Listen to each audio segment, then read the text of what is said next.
হযরত শাহজালাল আন্তর্জাতিক বিমানবন্দরের উন্নয়নে বাংলাদেশের পদক্ষেপ সঠিক পথে এগুচ্ছে বলে মত দিয়েছে যুক্তরাষ্ট্রের হোমল্যান্ড সিকিউরিটি বিভাগ।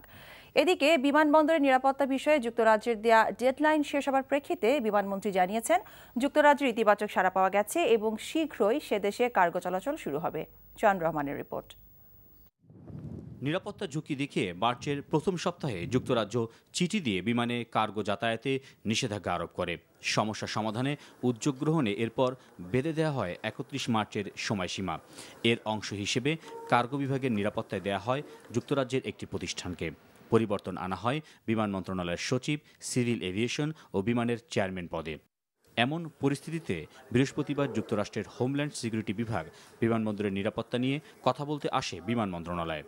৭ সদস্যের প্রতিনিধি দল কথা বলেন বিমানবন্দরের নিরাপত্তায় নেয়া অগ্রগতি প্রসঙ্গে।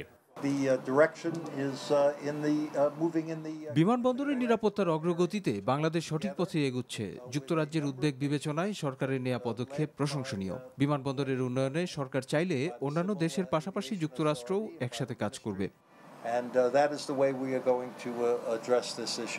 বিমানমন্ত্রী জানান, যুক্তরাষ্ট্রে বাংলাদেশের বিমান চলাচলে ইতিবাচক মনোভাব দেখিয়েছে প্রতিনিধি দল।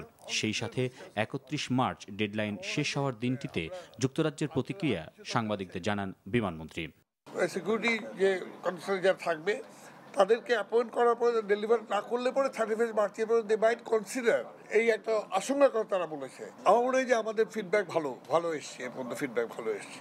খুব শিগগির যুক্তরাজ্যে বিমানের কার্গো চলাচল শুরু হবে বলে এ সময় জানান মন্ত্রী। চয়ন রহমান, এনটিভি নিউজ, ঢাকা।